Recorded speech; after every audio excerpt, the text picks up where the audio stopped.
지난주까지 주기도문에 대해서 말씀을 드렸는데 오늘은 마태복음 11장 28절부터 30절 말씀을 가지고 그리스도께로 가십시오라고 말씀을 전하도록 하겠습니다. 다음 주도 마찬가지겠습니다만 동영상으로 제가 늦게 오신 우리 성도님들 위해서 다시 한번 광고하겠습니다. 우리 이 다음 주, 다다음 주에 2주간 예배를 드리지 않습니다. 그래서 다음 주하고 다다음 주에 주일 예배가 없고 밴드와 홈페이지에 이 동영상을 토요일 저녁쯤에 우리 올리겠습니다. 그러면 여러분이 다음 주 주일날 편하신 시간대로 이렇게 보시면 되겠습니다. 보시면서 같이 예배를 드리면 되겠습니다. 당분간은 복음에 대해서 계속 제가 이 말씀을 주제식으로 설교를 드리도록 하겠습니다. 오늘 그리스도께로 가십시오인데 그러면 마태복음 11장 28절부터 30절입니다.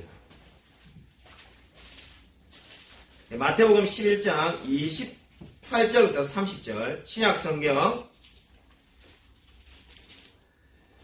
18쪽에 있습니다. 우리 짧기 때문에 우리 같이 한 목소리 읽겠습니다. 네, 시작. 수고하고 무거운 짐진 자들아 내가 너희를 쉬게 하리라. 나는 마음이 온유하고 겸손하니 나의 멍에를 메고 내게 배우라. 너희 마음이 힘을 얻으리니 이는 내 멍에는 쉽고 내 짐은 가벼움이라 하시니라. 아멘. 이 사람이 습관을 못 버리는 것 같습니다. 제가 이 예배 드리기 전에 어제 다짐을 했는데 혼자 성경을 낭독해야 되겠다 다짐을 했는데 갑자기 그냥 같이 읽는 걸로 늘 습관대로 그렇게 된 것 같습니다. 오늘 설교 제목은 그리스도께로 가십시오입니다. 예전에 중국인들을 감동시킨 동영상이라는 것을 제가 유튜브에서 본 적이 있습니다. 그 동영상에 나오는 남자는 사형을 앞두고 있는 남자였습니다. 어떻게 사형수가 되었는가? 술집에서 나오다가 5명의 남자와 시비가 붙었습니다. 말싸움을 하다가 이제 결국 주먹다짐을 하게 됐는데 이 사형수가 된 남자가 5명에게 일방적으로 얻어맞게 되었습니다. 일방적으로 얻어맞다 보니까 화가 나가지고 너무 억울한 나머지 자기의 차에 타서는 그 5명이 찬 차를 뒤쫓아가기 시작했습니다. 근데 어느 지점쯤에 왔을 때 전속력을 달려가지고는 그 차에 뒤를 박아버렸습니다. 그래서 뒤를 박아가지고는 좀 차를 부수고 그냥 좀 괴롭히는 정도로 하려고 했는데 그 차가 강바닥으로 전복이 돼가지고 차에 탄 사람이 3사람이나 즉사하게 되었습니다. 그러자 결국 중국에서 이 사람을 사형에 성공한 겁니다. 그래서 사형을 앞두고는 이 동영상을 촬영했는데 옆에 공안들이 있고 그 어머니를 모시고 와가지고는 이 남자가 어머니에게 마지막으로 할 말을 하라는 겁니다. 그러니까 이 남자가 어머니에게 3번이나 절을 하면서 어머니 죄송하다고 하면서 어머니 건강하십시오라고 이렇게 말을 하는데 어머니는 한없이 울고 남자도 울면서 건강하십시오라고 말하는 것을 본 적이 있습니다. 이 동영상에 감동을 받은 수많은 중국분들이 이 사람을 사형시키지 말라고 말했지만은 결국 사형을 당하고 말았다고 합니다. 여러분 아마 사람이 죽기 전에 하는 그 말이 가장 진실된 말일런지도 모릅니다. 누가 죽어가면서 거짓을 말하겠습니까? 제가 방금 서두에서 말씀드린 이 중국인은 자신의 어머니에게 건강하시다라고 말을 하였습니다. 여러분 오늘 우리가 읽은 이 마태복음 11장의 이 서두에 보시면은 11장 2절에 세례 요한은 지금 감옥에 갇혀 있습니다. 그냥 단순히 갇혀 있는 정도가 아니라 처형당하기 일보 직전의 상태입니다. 근데 여러분 세례 요한도 지금 자신이 곧 죽을 거라는 것을 직감하고 있습니다. 근데 놀라운 것은 이 세례 요한의 주된 관심사가 내가 감옥을 나갈 수 있느냐 아니냐에 있지 않았다는 겁니다. 더더욱 놀라운 것은 세례 요한은 내가 살 수 있는가 살 수 없는가를 묻지도 않았습니다. 세례 요한의 가장 관심사가 무엇이었습니까? 11장 3절에 나오는 것처럼 제자들을 예수님께 보내가지고 오실 그이가 당신입니까? 아니면 다른 일을 기다려야 되냐라고 그렇게 물었습니다. 이 이야기는 무엇을 보여주고 있는 겁니까? 죽어가는 세례 요한이 가장 큰 관심이 자기의 목숨을 연면하는 데 있는 것이 아니라 그리스도를 만나는 데 있었다는 것을 보여주고 있습니다. 여러분 왜 세례 요한은 죽음을 앞두고 예수 그리스도를 물어보았을까요? 다르게 말해서 예수님이 메시아인지 아닌지를 물어본 이유가 어디에 있습니까? 우리가 조금만 묵상해 보면 이상하다는 생각이 들지 않습니까? 세례요한이 광야에서 한평생을 보라 세상죄를 지고 가는 하나님의 어린 양이로다 이렇게 외치지 않았습니까? 그 누구보다도 그리스도에 대한 확신이 있는 사람이 세례요한이었는데 왜 지금 감옥에서 오실 그이가 당신인지 아닌지 이거를 제자를 통해서 묻고 있습니까? 이 지금 질문은 세례요한이 예수님을 부인하는 질문이 결코 아닙니다. 그렇다고 해서 세례요한이 지금 메시아인지 아닌지를 예수님께 의심하고 있는 것은 더더욱 아닙니다. 그럼 왜 이런 질문을 하고 있는 겁니까? 세례요한에게 영적인 침체가 오왔기 때문입니다. 옥에서 장시간 투어하고 있기 때문에 세례요한은 지금 영적인 침체를 겪고 있습니다.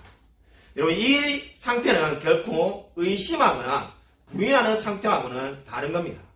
여러분 하나님을 부인하는 것과 하나님을 의심하는 것과 침체가 된 상태랑은 절대로 같은 상태가 아닙니다.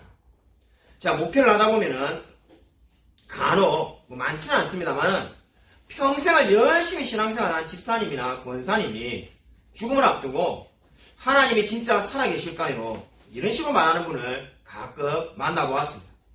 처음에 제가 좀 더 나이가 어렸을 때는 그런 분을 만나면은 화가 나가지고 밤새도록 집에 와서 분이 풀리지 않았습니다. 아니 그렇게 열심히 신앙생활을 했는데 이제 와서 하나님이 살아계신가 아닌 계신가 이게 말이냐 뭐 이런 분이 다 있냐 뭐 이렇게 제가 막 혼자 화가 나가지고 혼잣말로 외치기도 했습니다. 근데 이 세례요한을 여러분 묵상해 보면은 그런 분들이 신앙이 없어가지고 그런 말을 하는 게 절대로 아니라는 것을 알 수가 있습니다. 세례요한이 정말로 예수님을 부인한 사람입니까? 그렇지가 않습니다. 누구보다도 하나님을 사랑하고 예수 그리스도의 오심을 예배한 사람이 세례요한이지 않습니까? 근데 왜 오실 그이가 당신입니까? 아닙니까? 라고 묻고 있는 겁니까? 그도 인간인지라 긴 감옥 생활 속에서 영적인 침체가 찾아온 것입니다. 네, 여러분 영적인 침체는 결코 부인하고 똑같은 것이 아닙니다. 예수님을 부인하는 것과 영적인 침체는 다른 겁니다. 그러면 저와 여러분의 주위에 있는 분들 중에 혹시 죽음을 앞두고 정말로 내가 하나님을 만난 사람이 맞는가? 정말로 내가 정말 거듭난 사람이 맞는가? 이런 말을 한다고 해서 그 사람이 예수님을 부인하는 상태에 이르는 것이 아닙니다. 그러한 상태는 무엇입니까? 바로 영적인 침체 때문에 자기 마음에 힘든 것이 찾아오는 겁니다. 근데 그러한 이 세례요한의 질문에 대한 우리 중간에 많은 말씀이 있습니다만은 사실상 이 마태복음 11장의 결론적인 대답이 무엇입니까? 그 결론적인 대답이 바로 오늘 우리가 읽은 이 말씀입니다. 오실 그이가 당신입니까? 내가 다른 일을 기다려야 됩니까? 라는 그 세례요한의 질문에 대해서 예수님은 이렇게 말씀하십니다. 수고하고 무거운 짐진 자들아 다 내게로 오라. 내가 너희를 쉬게 하리라. 여러분 수고하다는 말은 원어로 능동태로 되어 있습니다. 그러니까 이 말은 자기 스스로 지친 상태를 말하는 겁니다. 나의 문제 때문에 나의 건강의 문제든 또는 나의 재정의 문제든 자기 문제 때문에 힘든 상태가 바로 수고하다는 말의 의미가 되겠습니다. 우리 한국어 성경을 보면은 수고하다는 말과 무거운 짐진 자들이 비슷한 말을 두 번 써놓은 것처럼 보이지만은 실제로는 수고하다는 것은 자기 자신의 문제를 말하는 거고 원어를 보면 그렇습니다. 무거운 짐진 자들이란 말은 이 수동태적인 의미를 담고 있습니다. 그러니까 이 말은 뭡니까? 다른 사람의 문제로 인해서 자기가 힘든 것을 이야기하는 겁니다. 가족의 문제나 또는 자신이 아는 지인이나 친구의 문제 때문에 내가 힘든 상태가 바로 무거운 짐진 자들입니다. 이 두 개를 합하면 어떻게 되겠습니까? 나의 문제와 사랑하는 사람들의 가족이나 이웃이나 친척의 문제니까 한마디로 이 두 개를 합하면은 인생 전체가 되게 되어 있습니다. 그러니까 이 모든 것이 바로 무엇을 말하는 겁니까? 수고하고 무거운 짐진 자들이라는 이 말 자체가 인생이 얼마나 피곤하고 고달픈지를 보여주는 것입니다. 우리가 아마 인생이 피곤하다는 것은 이제 굳이 설명하지 않아도 지난 한 주간이 아마 여러분 너무나 길게 느껴졌을 거라고 생각됩니다. 지난주 주일에 우리가 오후 모임을 하지 않아서 청소를 다 마치고 집에 일찍 가 있으니까 좀 답답하더라고요. 그래서 우리 아이들하고 같이 이렇게 산책을 나갔습니다. 산책을 나오려고 집을 나오는 순간에 집 앞에 우리 바로 아파트 앞동에 119와 경찰차가 와 있고 이 방호복을 입은 사람이 7명이나 이렇게 서 있는 거예요. 너무나 놀래가지고 순간적으로 직감적으로 든 생각이 이거 코로나 바이러스에 누가 쓰러졌구나. 화성에 확진자가 없다던데 그 당시 지난주 주일까 확진자가 없었죠. 누가 한 명 쓰러졌구나 해서 이제 제가 그냥 계속 이렇게 누가 분명히 데리고 나오는 것 같다 119에서 해가지고 서 있었습니다. 근데 우리 애인이 예림이가 그 코로나 바이러스 때문에 쓰러졌다는 아빠 말대로 왜 경찰차나 와 있어 이렇게 말을 하는 거예요. 그래서 이 참 똑똑하지 않은 아빠가 제가 이렇게 말했습니다. 경찰들이 우리같이 지금 구경하는 사람 가까이 오지 말라고 말리려고 이렇게 지금 서 있는 거야. 이렇게 말을 해놓고 나서 보니까는 참 말도 아닌 소리도 아닌 생각이 들더라고요. 근데 어느 경찰이 119 같이 다니까 이상하네. 가만히 이렇게 지켜보니까 한 5분 뒤에 사람이 제 발로 걸어 나와가지고 119를 타는 거예요. 그래서 저 장면을 다 봤는데 이게 정리가 안 되는 거예요. 무슨 이게 제 발로 걸어간 사람이 왜 119를 타지? 이게 뭔 사건인가? 그래서 그냥 이제 산책을 했습니다. 산책을 하고 돌아왔는데 그때도 그대로 119도 있고 경찰차도 있고 방호복 입은 사람이 자동차 트렁크를 뒤지고 막 자동차 문을 다 열어가지고는 막 날린 거예요. 그래서 이게 뭔가 싶어가지고 그 앞에 보고 계시는 경비 아저씨에게 이 도대체 무슨 사건입니까? 이렇게 물으니까 살인사건이 일어났다는 거예요. 제가 깜짝 놀래가지고 정말입니까? 하니까 몇 동 몇 호에 그 남자가 여자를 죽여가지고 지금 여행용 가방에서 시체가 나왔는데 방금 그렇게 됐다는 거예요. 그래서 너무나 놀랐습니다. 정말로 그 다음날 월요일이 되니까 기사에 그 이야기가 그대로 기사가 나오더라고요. 아마 여러분이 코로나 기사 보시기에 바쁘시니까 기사가 나온지도 모르는 분도 있을 건데 제가 한번 검색을 해보니까 화성의 향남의 어느 아파트라고는 안 나오는데 바로 우리 아파트에 사람이 죽었습니다. 제가 참 이게 이번 주를 지내면서 마음이 우리가 참 뒤숭숭했습니다. 그래서 이 동생이 제게 이 잠바를 하나 사보내겠다고 뜬금없이 잠바를 하나 사보내겠다고 카톡이 와가지고 형님 봄 잠바를 내가 하나 사줄게 이렇게 하고 카톡이 왔습니다. 제가 카톡을 보면서 지금 이 봄 잠바가 필요한 때가 아닌데 그래서 필요 없다 이렇게 말하기는 좀 그렇고 자 그래서 야 이게 봄 잠바 입을 날이 있을지 모르겠다 자, 이렇게 카톡에 답을 적었습니다. 답을 적으니까 우리 동생이 어떻게 대답이 왔냐면은 왜 그러냐 살아야지 이렇게 말을 하는 거예요. 근데 가만히 생각해보니까 나는 이제 필요 없다는 말을 우회적으로 하려고 봄잠바 입을 날이 있을지 모르겠다. 그죠? 요즘 봄이 짧으니까 바로 여름 넘어가는데 봄잠바 뭐가 필요하겠는가. 딴 거 사달라 이 뜻인데 워낙 코로나 때문에 사람들이 이제 어떻게 됩니까? 막 강박관념이 생기니까 동생이 제가 이제 죽을까 겁내는 줄 알고 형님 왜 그러냐 살아야지 봄잠바 입을 날이 없다니까 죽으려는 줄 알고 그렇게 와서 한참 웃었던 적이 있습니다. 여러분 아마 비슷한 이야기가 여러분의 삶에도 이번 주에 있었을 것 같습니다. 한 주간 살아가는데 정말로 지치지 않았습니까? 정말 마스크를 사려고 밤에 12시부터 줄을 서 있는 사람들의 뉴스를 본 적도 있습니다. 아마 지치고 힘든 자들은 아마 지치고 힘든 우리들에게 예수님이 수고하고 무거운 자들아 내게로 오라고 말씀하시는 이 말씀만 읽어보아도 아마 우리가 정말 눈물이 나려고 하지 않습니까? 오늘 성경 말씀을 보시면은 예수님께로 나오는 자에게 시기하리라고 예수님이 말씀하고 있습니다. 이 시기한다는 말이 어떠한 의미입니까? 시기한다는 말은 영어 성경을 보면은 포즈라는 단어로 되어 있습니다. 일시정지라는 거죠. 우리 나이가 드신 분들은 우리 어린 시절에 보았던 카세트 테이프에 있었던 일시정지 버튼을 생각하시면 됩니다. 그러니까 우리가 노래를 듣다가 잠시 멈추고 영어 영어 공부를 하다가 잠시 버튼을 눌리던 그 일시 정지 버튼이 바로 시계알이라는 말의 의미가 되겠습니다. 그러니까 이 시계알이라는 말은 뭔가를 영원히 끝낸다는 것이 아니라 잠시 멈추었다가 새롭게 하신다는 의미가 되겠습니다. 그러면 예수님께서 저와 여러분에게 지금 어떻게 하신다는 겁니까? 지금 삶에 지쳐있는 자들에게 다시금 회복시켜 주시고 새롭게 하신다는 것이 이 말씀의 의미가 되겠습니다. 여러분 기독교가 무엇입니까? 기독교는 근본적으로 예수 그리스도 그분에 대한 겁니다. 오늘 말씀도 수고하고 무거운 짐진 자들아 다 내게로 오라라고 말씀하고 있지 않습니까? 책을 보라, 연구를 해라 이렇게 말을 하고 있는 것이 아니라 예수님께로 오라라고 말씀하고 있습니다. 수많은 사람들이 착하게 살겠다라고 교회의 문을 두드립니다.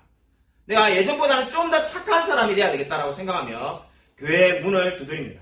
근데 성경은 그 교회의 문을 두드린 자들에게 어떻게 말을 합니까? 예수님에 대해서 어떻게 생각하는지 말해보라고 말을 하고 있습니다. 선한 일을 행하기 이전에 나는 예수님 앞에서 어떠한 사람인지를 대답해보라는 겁니다. 다르게 말한다면 내 삶에 있어서 예수 그리스도가 어떠한 위치를 차지하고 있는지를 말해보라는 것이 성경이 말을 하는 바입니다. 여러분 신약 성경의 모든 말씀들은 예수 그리스도에게로 집중되고 있습니다. 복음이 무엇입니까? 복음은 내가 무엇을 한 것이 아니라 예수 그리스도께서 행하신 일을 기억하며 그것을 믿는 것입니다. 그렇기 때문에 여러분 삶에 지쳐있고 수고하고 무거운 짐진 자들이라는 생각을 가지고 있습니까? 내 삶의 무게로 인하여서 쓰러질까 염려하고 있습니까? 그리스도께로 달려가십시오. 그리스도께서 여러분을 기다리고 있습니다. 마틴 루터가 말한 것처럼 우리가 정말 그리스도의 품에 안길 때 나의 영혼이 기뻐서 날아가는 것 같은 느낌을 가지게 될 것입니다. 여러분 진정으로 우리에게 필요한 것이 무엇입니까? 성경은 회개하라고 말을 하고 있습니다. 왜냐하면 예수 그리스도를 만날 때 나의 모든 삶을 이제 회개하며 하나님께 의지하게끔 되어 있습니다. 회개는 결코 후회가 아닙니다. 후회가 뭡니까? 마스크를 사다 놓을 걸. 그럼 여러분 후회 많이 하셨죠? 저는 아마 여러분보다 제가 100배는 더 많이 후회했을 것 같습니다. 제가 설교 때도 한 달 전에 말하지 않았습니까? 이하평 목사님이 마스크 700개 사달라 해가지고 700개 사줬는데 그때 저한테 한 50만원, 100만원씩 사다 놓으라고 얼마나 카톡에 열심히 말했는지 모릅니다. 사다 놓으면은 교인들도 나눠주고 목사님도 실컷 쓸 수 있을 거라고. 근데 그 말을 그냥 근성으로 들었습니다. 이하평 목사님 말한 그대로 지금 다 됐습니다. 그때 한 달 뒤에 한국교회 예배 못 드릴 거다. 좀 솔직히 그때 기분이 나쁘더라고요. 왜 이렇게 악담을 하나? 자기 교회 예배 못 드린다고 우리한테 악담을 하나? 뭐 이런 생각이 들었지만은 사실 다 맞는 이야기였습니다. 네, 이렇게 후회하는 것이 회개가 아닙니다. 내가 그때 그 일을 했어야 되는데 하지 않았다. 그렇게 후회하는 것은 후회이지 회개가 아닙니다. 회개가 무엇입니까? 성경이 말하는 회개는 방향을 바꾸는 겁니다. 이제 내가 원하는 대로 늘 살던 그 방향을 그리스도를 위해서 사는 것, 이것이 회개입니다. 저 예전에 잘못한 거 많아요. 저도 예전에 다른 사람에게 상처 주고 막말하고 미워하고 한 거 많아요. 잘못했습니다. 이런 거는 후회입니다. 진정한 회개는 방향을 옮기는 겁니다. 이제 나는 어떤 일이 있어도 내 십자가를 지고 그리스도를 따르겠습니다. 나는 어떤 일이 있어도 그리스도만을 의지하겠습니다. 이렇게 방향을 바꾸는 것이 회개입니다. 여러분은 진정으로 하나님 앞에서 회개하며 주님을 만난 사람입니까? DM 스탠드라는 전도자의 이야기입니다. 미국의 캘리포니아에서 DM 스탠드라는 사람이 전도를 하며 지금 제가 설교하는 것처럼 오직 예수 그리스도만을 믿어야만이 구원을 받는다. 이렇게 전도하고 있었습니다. 그때 한 사람이 나와서 이렇게 말하였습니다. 저는 예수 안 믿는데 그렇게 전도하면은 사람들이 귀에 거슬리지 않겠어요? 십자가를 믿어라. 십자가를 믿으면 천국에 간다. 이렇게 말하지 말고 예수님 훌륭한 일 많이 하셨더만 성경 보니까 예수님을 본받으라. 예수님의 우리의 모범이 되신다. 이렇게 전도하면은 공감 가는 분이 많을 겁니다. 이렇게 누군가 충고를 했다고 합니다. 그때 DM 스탠즈가 이렇게 그분에게 물었다고 합니다. 만일 제가 지금부터 그렇게 전도하면은 예수님 믿겠습니까? 믿고요. 믿고 말지요. 이렇게 말했다는 거죠. 그러자 DM 스탠즈가 그러면 좋습니다 하면서 그러면 첫 단계로 이제 모범을 보이는 첫 단계로 시작하겠습니다. 이렇게 말을 한 거죠. 그럼 그 첫 단계가 뭡니까? 이렇게 물으니까 첫 단계는 예수님은 죄가 없으신 분이십니다. 자, 당신도 그럼 그대로 모범을 본받아서 이제 죄를 없애십시오. 그래서 그분이 당황을 하면서 죄 안 짓고 살 수는 없죠. 이렇게 말을 했다고 합니다. 그러자 DM 스탠즈가 이 전도자 DM 스탠즈가 그 말을 딱 잡아가지고는 그러면 당신이 예수님을 본받아 살 수 없기 때문에 당신에게 필요한 것은 예수님을 본받는 것이 아니라 예수님이 나의 구세주, 나의 주인이 되어달라고 기도하며 나아가는 것입니다.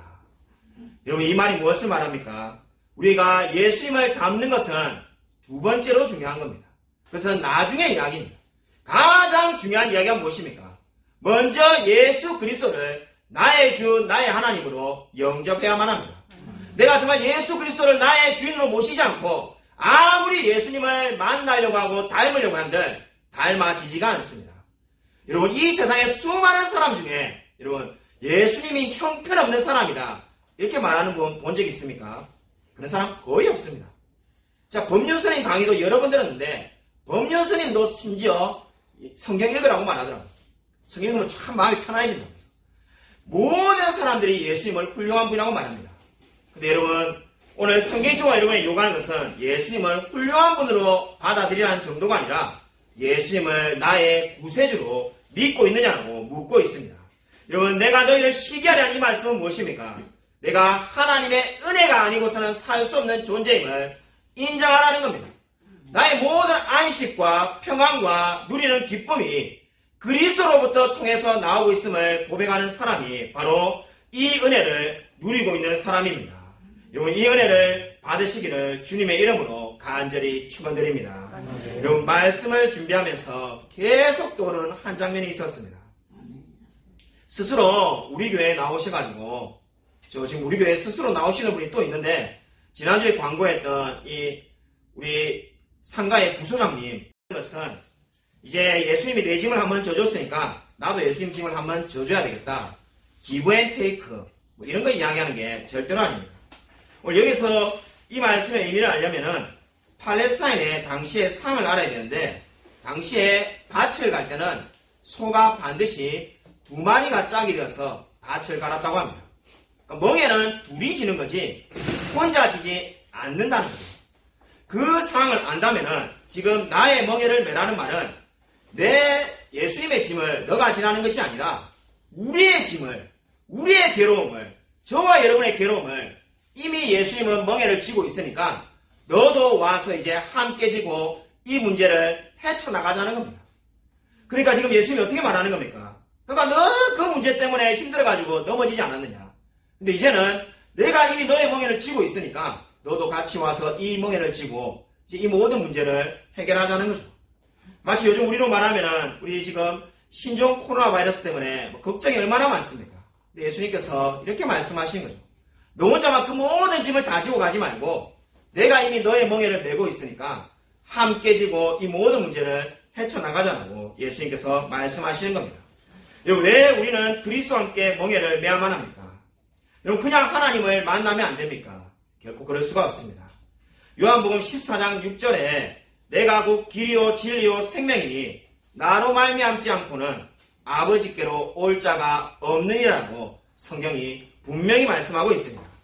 그러니까 예수 그리스도를 알지 못하는 사람은 절대로 하나님을 알 수가 없습니다. 하나님을 아는 지식은 예수 그리스도를 통해서만이 알 수가 있는 겁니다. 2000년 6월 23일 미국의 버지니아주의 페어팩스 법정에서 실제로 일어난 이야기입니다. 한 청각 장애 부부가 법정에 고소를 당해가지고 재판을 받고 있었는데 그 내용은 집세가 밀려있다는 것이었습니다. 집세가 2,500불이 밀려있었는데 도널드 맥도너프라는 판사는 지금 이 사건이 어이가 없는 사건이다라고 이렇게 생각을 하고 있었습니다. 아니, 이 2,500불의 집세가 밀려있는데 보니까 이 청각장애인 부부가 그걸 갚을 능력이 없고 너무나 딱해 보이는데 무죄라고 딱 해주고 싶은데 그렇게 말하자니까 자기가 법을 어긴 사람이 되고, 그렇다고 해서 이것을 감옥에 보내려니까 이분들을 감옥에 보내자고 하자니 너무나 불쌍하고 양심이 찔리고 어쩔 줄을 몰라가지고 이 맥도너프 판사가 고민을 하고 있었다고 합니다. 그래서 이 판사가 혼자만 있는 시간을 가지면서 어떻게 판결을 내릴까 고민을 하다가 이렇게 판결을 내렸다고 합니다. 2,500불 때문에 결국 유죄 판결을 내립니다. 결국은 법대로 당신들은 유죄입니다. 이렇게 말했다고 합니다. 그러고 난 다음에 자기가 2,500불을 가지고 와가지고는 그 고소한 사람에게 그 돈을 주었다고 합니다. 이제 돈을 받았으니까 이 사람을 용서하세요. 고소를 취하하세요. 그렇게 해서 이 판사가 모든 것을 이뤘다는 겁니다. 한마디로 말해서 법도 지키고 그 사람들에게 은혜도 베푼 것입니다. 이 이야기가 무엇을 보여줍니까? 예수님께서 저와 여러분에게 이렇게 은혜를 베풀었습니다. 우리가 하나님 앞에서 진노를 받아야 될 존재인데 하나님께서 그냥 진노가 없는 셈 치주겠다 이렇게 해서 구원을 받은 게 절대로 아닙니다. 우리가 받아야 될 그 모든 고통이 어디에 있습니까? 바로 십자가에서 예수님이 지신 고통이었습니다. 저와 여러분이 하나님을 믿지 않는다면 바로 십자가에서 돌아가신 예수님의 그 모든 고통을 당해야만 합니다. 예수님께서 십자가를 지심으로 우리의 모든 죄값을 치르시고 예수님이 가지고 계신 모든 의를 우리에게 옮겨다 주었습니다. 값없이 옮겨다 주었습니다. 이것이 바로 무엇입니까? 우리가 받은 구원의 은혜입니다. 저와 여러분에게 바로 이 확신이 필요한 것입니다. 바로 이 신종 코로나가 이렇게 확산되고 죽음의 공포가 다가오는데 우리에게 가장 필요한 것이 무엇이겠습니까? 구원의 확신입니다. 내가 오늘 죽어도 천국에 갈 수 있다. 나는 구원받은 사람이야. 나는 예수님의 자녀야. 이 확신보다 더 우리에게 필요한 것이 무엇이 있겠습니까? 여러분, 이 구원의 확신을 가지고 날마다 담대하게 살아가는 저와 우리 모든 성도님이 되시기를 주님의 이름으로 간절히 축원드립니다. 그럼 제가 오래전에 청교도 공부할 때 청교도에 어느 한 분이 이런 고백을 한 것을 읽은 적이 있습니다. 제가 읽어드리겠습니다. 당신은 당신의 기쁨을 위해 생명을 창조하시고 행복을 전해주셨습니다. 당신은 지금 이대로의 나를 만드셨고 내가 가진 것을 주셨습니다. 하나님의 충만하심을, 하나님의 모든 행동을, 나의 길, 나의 눕는 것, 나의 최후에도 함께 계신다는 것을 내가 깊이 느끼게 하여 주시옵소서. 제가 제일 좋아하는 부분이 뒷부분인데 나의 길, 나의 눕는 것, 나의 최후에도 하나님이 함께 하신다는 것을 내가 늘 알게 하소서. 이 고백이 저와 여러분에게 필요한 때입니다. 인생에 이제 정말로 우리가 한 치 앞을 내다볼 수 없는 상황입니다.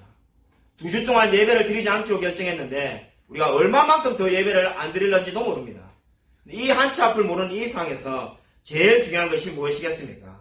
나의 길, 나의 눕는 것, 나의 최후에도 하나님이 함께 하신다는 것을 내가 깊이 깨달아 알게 해달라는 것이 가장 중요하지 않겠습니까?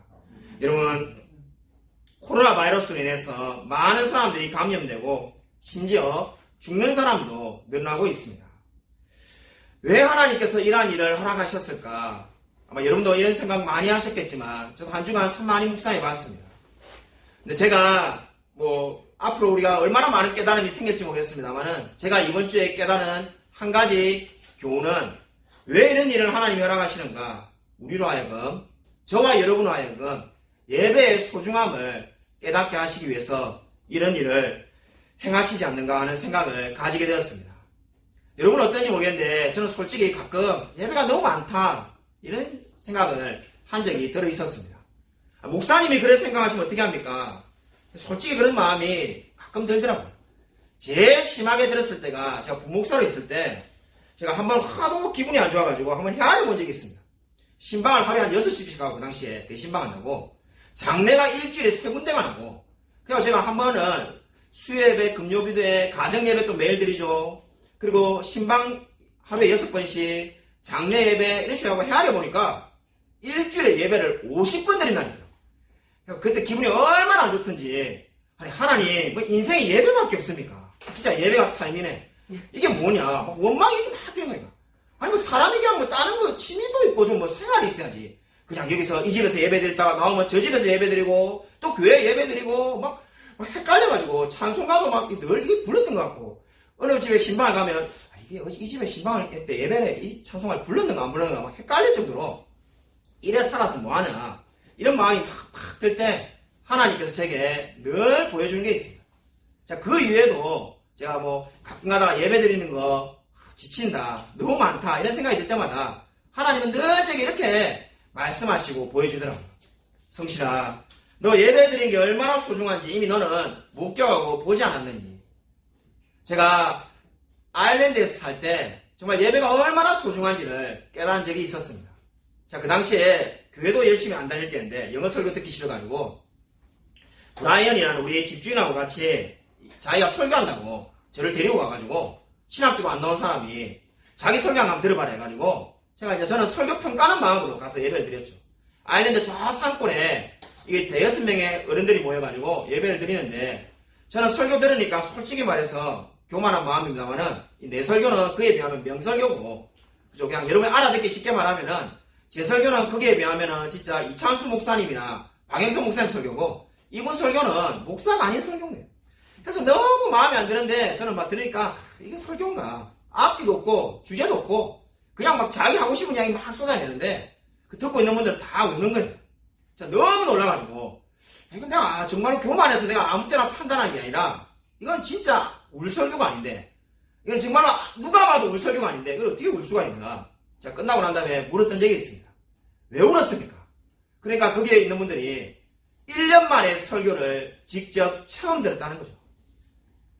자기들에게 설교하러 올 사람이 없기 때문에 자기들끼리 늘 찬송 부르고 성경 읽고 이렇게만 했지 설교를 들어본 게 1년 만에 처음입니다. 그럼 제보고 한국에서 왔다니까 한국은 설교가 넘치니까 좋겠죠. 우리는 설교를 1년에 한 번 들었는데 이제 몇 년이 기다려야 또 설교를 우리에게 해줄 사람이 있을지 모릅니다. 자, 그 이야기를 듣는데 울었습니다. 그리고 아마 하나님이 우리에게 예배드리는 기쁨을 알게 하기 위해서 이러한 어려움을 허락하셨는지도 모릅니다. 이제 우리가 적어도 2주간은 예배를 드리지 못합니다. 예배를 드릴 수 있는 게 얼마나 소중합니까? 그냥 마음껏 찬양 부를 수 있고 우리가 방금 이렇게 찬양도 마음껏 못 드렸는데 정말 하나님을 찬양하고 하나님께 기도하고 예배드리고 이게 얼마나 소중하고 얼마나 귀한 것입니까? 여러분 참으로 우리가 회개해야 되지 않겠습니까? 우리 마음 가운데 내가 정말로 예배 좀 가기 싫고 부담스럽고 좀 설교 좀 빨리 끝나지 좀 예배 좀 빨리 끝나지 이런 생각 가진 적 없습니까? 정말 그러한 모든 것이 있다면 주님께 회개하시기 바랍니다. 이제 가장 소중한 것이 하나님 예배입니다. 내가 정말 예배를 목숨 걸고 지키겠습니다. 우리 신앙의 선배들이 고백한 것처럼 나는 하나님만 의지하며 살겠습니다. 이렇게 사는 저와 여러분이 되시기를 주님의 이름으로 간절히 축원드립니다. 여러분 아무쪼록 늘 하나님의 은혜 안에서 우리 앞으로 2주간도 살아가면서 하나님과 함께 동행하며 살아가는 저와 우리 모든 성도님이 되시기를 주님의 이름으로 간절히 축원드립니다. 이 시간 제가 기도하겠습니다. 하나님